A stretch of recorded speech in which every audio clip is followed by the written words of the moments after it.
వీళ్ళకి ఎవరు లేకుండా ఫ్రెండ్స్ ఇంటికి వెళ్ళి పడుకోవడం మొదలెట్టారు. ఒక పాప నన్ను అడిగినటువంటి క్వశ్చన్ అది, అన్నయ్యను పంపిస్తుందమ్మమ్మ, నన్ను పంపించదు మా అమ్మ, ఇది వివక్ష కాదా?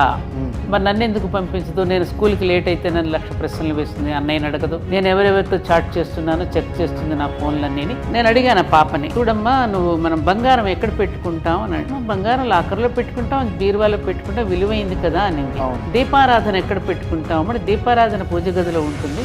అప్పుడు నేను చెప్పాను, చూడమ్మా అన్నయ్య శరీర ధర్మాలు వేరు, నీ శరీర ధర్మాలు వేరు. ఇది ప్రకృతి ఏర్పాటు చేసినటువంటి నేచర్, గార్డెన్ నేచర్ అని ఏర్పాటు చేసిన ఒక వైవిధ్యం దీంట్లో ఉంది. దీపారాధనని బంగారం విలువైనదని ఎలా అయితే కాపాడుకుంటున్నామో, నీ శరీర ధర్మాలను అనుసరించి నిన్ను అన్నయ్య కంటే ఎక్కువగా నీ మీద శ్రద్ధ భక్తి చూపిస్తుంది. ఎందుకంటే నువ్వు క్షేత్ర స్వరూపిణివి, నువ్వు దేవత లాంటి దానివి. అమ్మ నీ పట్ల చూపే శ్రద్ధ ప్రేమ భక్తి తప్ప మరొకటి కాదమ్మా అని వివరించి ఇంకా లోతుకెళ్ళి చెప్పితే అప్పుడు ఆ పాపకు అర్థమైంది.